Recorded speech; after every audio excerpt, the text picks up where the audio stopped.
आपली संस्कृती, आपले संस्कार सदा राहू दे आपल्या सोबत।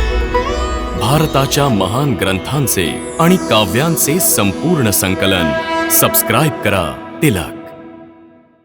माझ्या रामा, थांबा, आपण पुन्हा आलात माझी फुलं चोडायला? आम्ही माता शबरीकडे जाऊ इच्छितो। आपण कृपया आम्हाला त्यांच्या कुटीपर्यंत घेऊन जाल? माता शबरीकडे? पण आपण आहात कोण? मी राम आहे आणि हा माझा छोटा भाऊ लक्ष्मण। वर्षानुवर्ष अगदी रोज मी आपल्यासाठी गोड बोरं घेऊन येते प्रभू। वर्षानुवर्ष खा ना प्रभू, खा ना प्रभू, खूपच गोड आहेत, मी स्वतः चाखली आहेत। इतक्या वर्षानंतर असं वाटलं जणू माता कौसल्या स्वतःच्या हाताने भरवत आहे। हो प्रभू, त्यांनी सांगितलं होतं श्रीराम आपल्या पत्नीच्या शोधात इथे येतील। तू त्यांना महाबली सुग्रीवापर्यंत पोहोचवण्याचा मार्ग दाखवून सांग की ते सुग्रीवाशी मैत्री करून रावणावर अवश्य विजय मिळवतील आणि सीतेसह आनंदाने अयोध्येला जातील।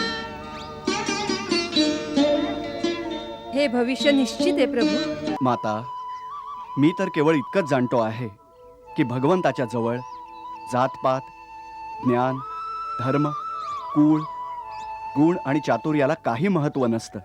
माझ्या गुरुजींचा हाच आदेश होता की मी आपल्या श्रीचरणाच्या सेवेने भक्ती आणि आपल्या मुखातून भक्तीचं ज्ञान मिळवावं।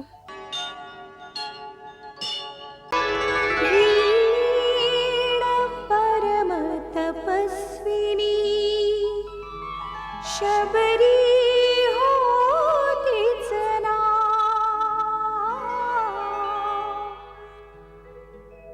गुरुमतंग उच्चारले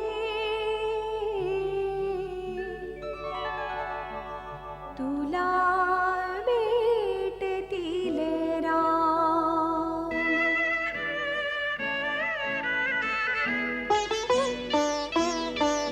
कधी दर्शन देता, कधी दर्शन देता रामचंद्र मन स्वामी, कधी दर्शन देता रामचंद्र मन स्वामी।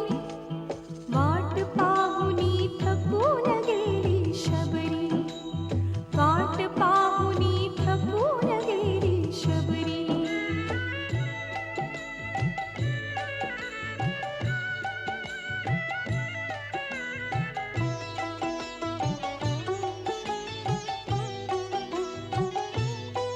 कधी कुठला काटा प्रभु चरणी नाही,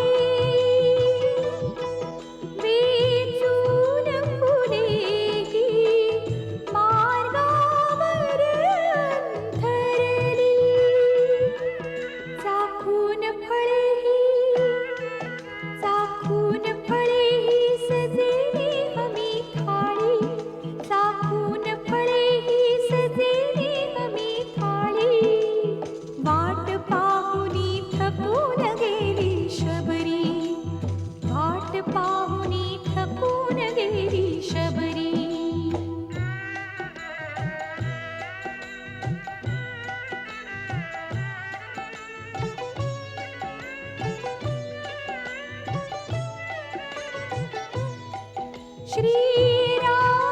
श्रीरामाचरणी प्राण वसे शबरीचे, प्रभु दर्शन देता परम भाग्य शबरीचे। रघुनाथाचरणी, रघुनाथाचरणी अर्पुन वर्षे सारी, रघुनाथाचरणी अर्पुन वर्षे सारी। वाट पाहुनी थकून गेली शबरी, वाट पाहुनी थकून गेली शबरी।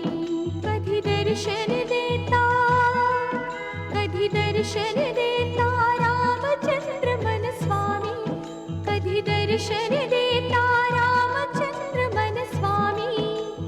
वाट पाहुनी थकून गेली शबरी, वाट पाहुनी थकून गेली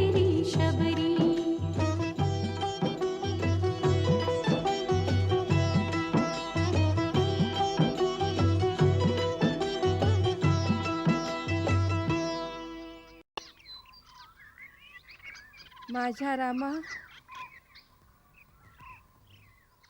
माझ्या रामा,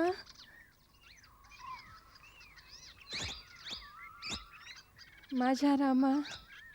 नाही नाही महात्मा, कृपा करून या फुलांना चुरडू नका. ही मी माझ्या रामासाठी अंतरलेली आहेत. अगं वेडे, तू दररोज ह्या प्रकारे मार्गावर फुलं टाकतेस, जसे काही श्रीराम आज आणि आत्ता येणार आहे. असं करून तुला किती वर्ष झाली? तुझे राम आले तरी का? आजवर नाही आले, परंतु येतील, अवश्य येतील. माझे गुरुदेव मतंग मुनींचं वचन खोटं होऊ शकत नाही. म्हणूनच मी दर दिवशी प्रत्येक क्षणी त्यांच्या स्वागतासाठी तयार असते. अचानक एखाद्या वेळे आले तर ते काय म्हणतील? या भिल्लिणीला स्वागत सुद्धा करता येत नाही. म्हणून आपण जर माझ्या या फुलांच्या थोड्या बाजूने जाल तर आपली माझ्यावर मोठी कृपा होईल. तिला त्रास नका देऊ. चला आपण दुसऱ्या अन्य मार्गाने जाऊ. चला.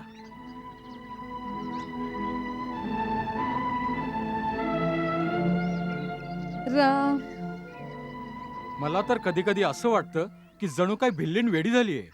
होऊ शकतं, पण हेही विसरू नका की शेवटी भक्ती आणि वेडेपणात फार फरक नसतो. सांसारिक दृष्टीने पाहिलं तर भक्त वेडाच वाटू लागतो. शबरी महातपस्विनी आहे आणि तिला सिद्धी प्राप्त आहे, परंतु तिच्या सिद्धीचा अहंकार थोडा देखील नाही. हीच एका खऱ्या भक्तीची खूण आहे. हो गुरुदेव.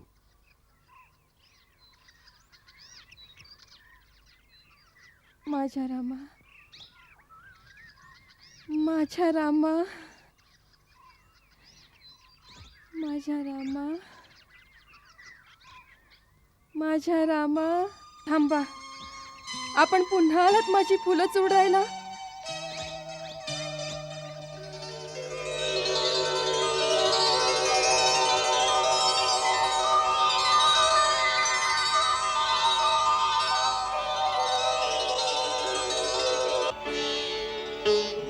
कोण आहात आपण?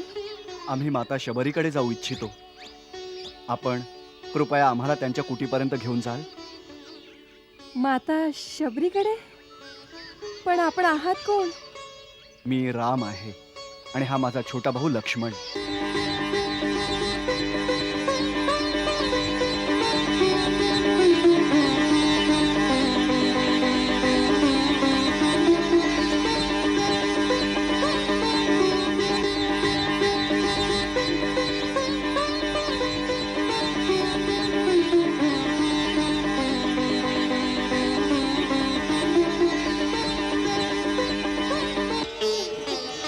राम, लक्ष्मण, आपण आलात प्रभू. आपण या शबरीच्या झोपडीत आलात प्रभू. मी कमनशिबी आपल्याला ओळखू शकले नाही प्रभू. मला क्षमा करा, मला क्षमा करा, मला क्षमा करा प्रभू. मी कमनशिबी आपल्याला ओळखू शकले नाही प्रभू. मला क्षमा करा, मी कशी ओळखू शकले नाही तुम्हाला प्रभू. आपण दयाळू आहात. मला क्षमा करा प्रभू, मला क्षमा करा. आपण दयाळू आहात प्रभू, मला क्षमा करा प्रभू. या ना, या ना माझ्या झोपडीत प्रभू, या.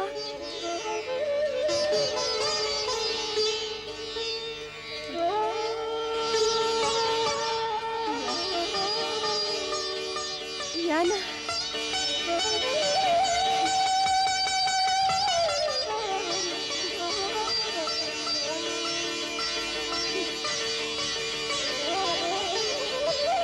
या ना प्रभू, या.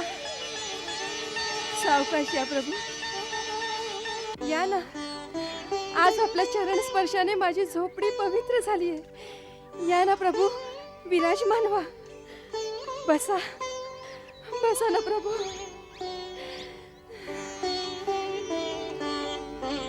विराजमान व्हा प्रभू. मी आपले चरण धुते प्रभू.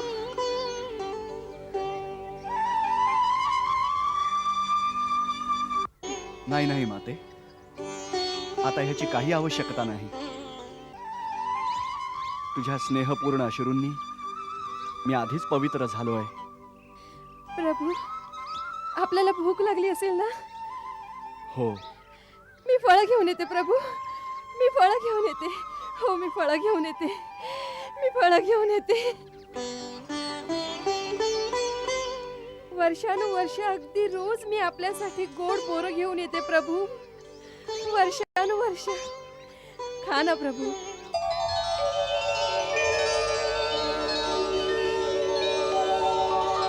खा ना प्रभू.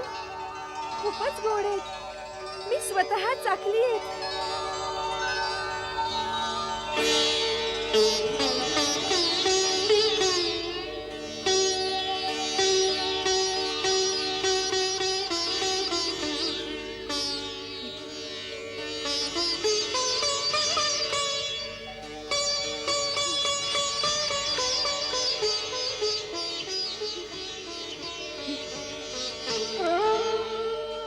खा ना प्रभू.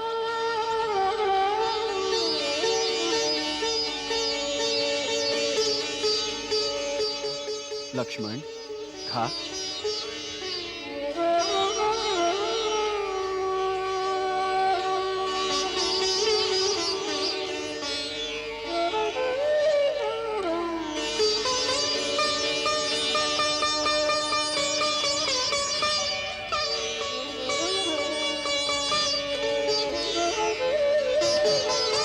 वाह, चांगली आहेत ना? गोड आहेत ना? यांची प्रशंसा करायला शब्दच नाहीयेत माझ्याकडे.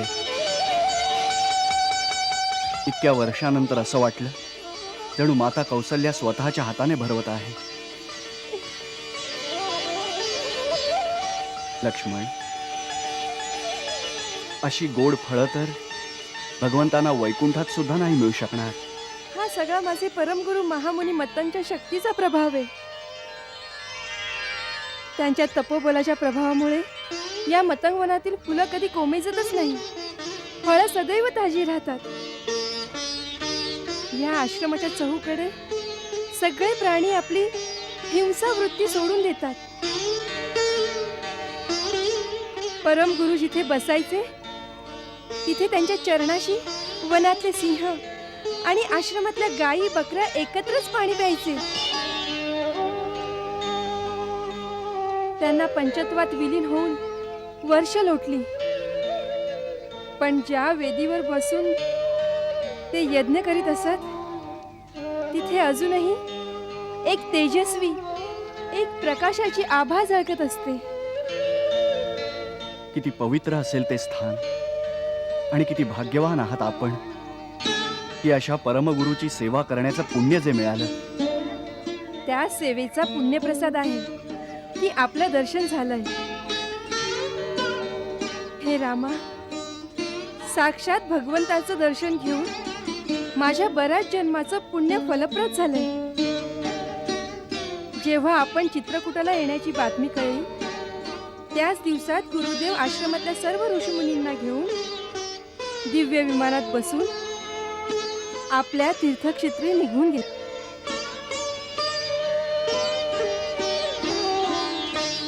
माझ्यातील भक्तिभावाची निष्ठा पाहून त्यांनी विशेष कृपा करून मला ह्याच कुटीत राहण्याचा आदेश देऊन सांगितलं की एक दिवस श्रीराम लक्ष्मणासोबत या आश्रमात येऊन तुझे अतिथी होती.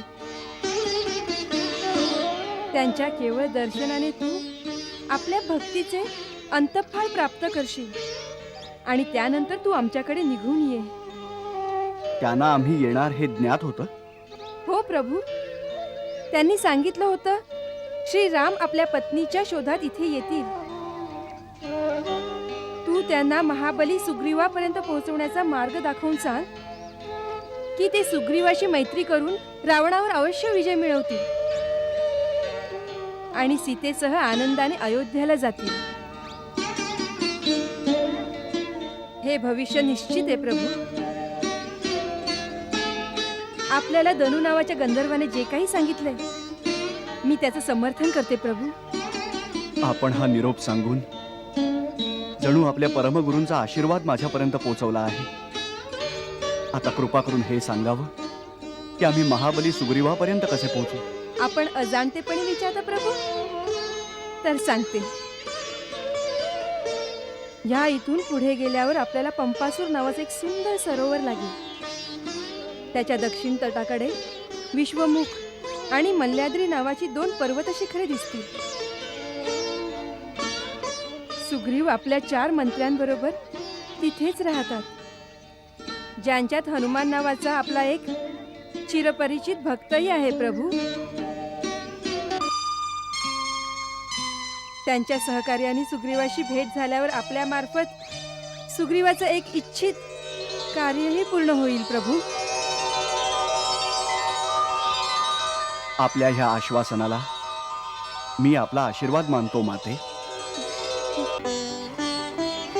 आता आपण आमच्यावर कृपा केलीत तर आपले परमपूजनीय गुरु जिथं तपस्या करत आले आहेत त्या पवित्र स्थानाचंही दर्शन घडवा, ज्यानं आमचं जीवन धन्य होईल. अवश्य. आपण ते स्थान पाहू इच्छिता प्रभू.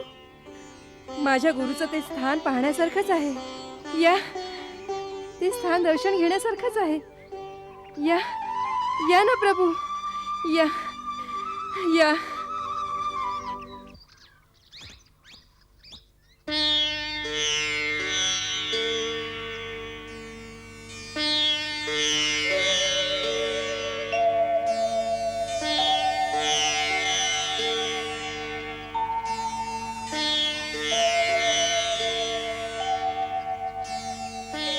पहा लक्ष्मण, जेव्हा एक मनुष्य स्वार्थाची सीमा ओलांडून परमार्थाच्या क्षेत्रात तपश्चर्या करतो तेव्हा त्याच्या शक्तीत केवढं तेज असतं. या ऋषींनी हिंसेच्या प्रदेशात जी अहिंसा आणि धर्माची ज्योत पेटवली होती तिचा प्रकाश एवढ्या वर्षातही नाहीसा नाही झाला.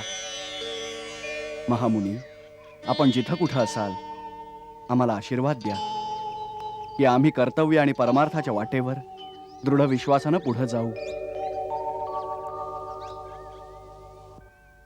माता, असं वाटतंय की जणू आपण आम्हाला आपल्या गुरूंचं साक्षात दर्शन घडवलंय. आपल्याला धन्यवाद शब्दात नाही देऊ शकत. आता आम्हाला जाण्याची आज्ञा द्यावी. आज्ञा तर त्याआधी आपण मला द्यावी लागेल राघवेंद्र. आणि त्याही आधी आपली भक्ती आणि त्याचं ज्ञान मला द्यावं लागेल. माता, मी तर केवळ इतकंच जाणतो आहे की भगवंताच्या जवळ जातपात, ज्ञान, धर्म, कुळ, गुण आणि चातुर्याला काही महत्त्व नसतं. तो तर केवळ भक्तीच्या नात्यालाच खरं मानतो. आणि आपण तर स्वतः परमसिद्ध आणि भक्तीत परमोच्च आहात. मी आपल्याला काय ज्ञान देऊ शकतो? नाही प्रभू. माझ्या गुरुजींचा हाच आदेश होता की मी आपल्या श्रीचरणाच्या सेवेने भक्ती आणि आपल्या मुखातून भक्तीचं ज्ञान मिळवावं. हे रामा, मला नीच कुळातून उत्पन्न झालेल्या या शरीराला सोडण्याची आज्ञा देण्याआधी मला आपण भक्तीचं ज्ञान द्या प्रभू. माता, मी गुरुजनांकडून जो अपार भक्तीचा महिमा ऐकला आहे तोच आपल्या हृदयापासून सांगतो.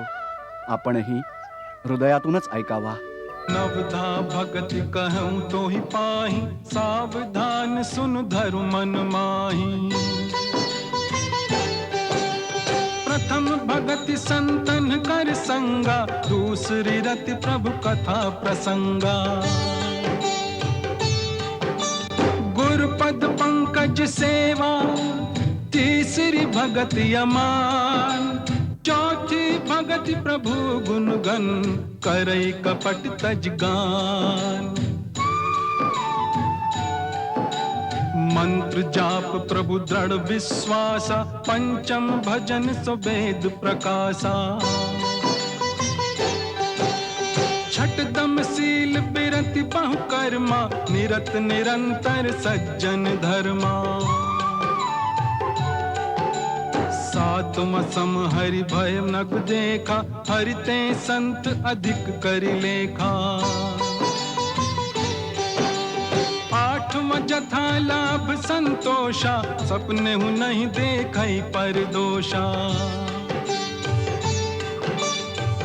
नवम सरल सब सन छलहीना, हरि भरोस हिय हर्ष न दीना। नवधा भगत सबरी कह दीनी, सादर सबरी शीस धर लीनी।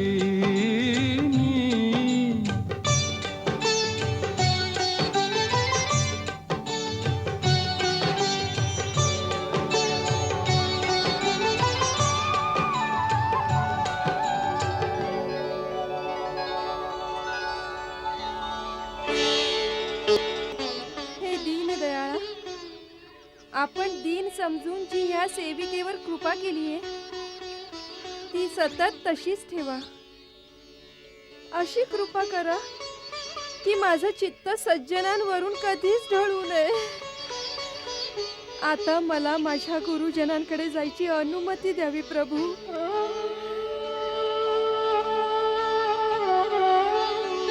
गुरुजनांकडे जाण्याची अनुमती द्यावी प्रभू.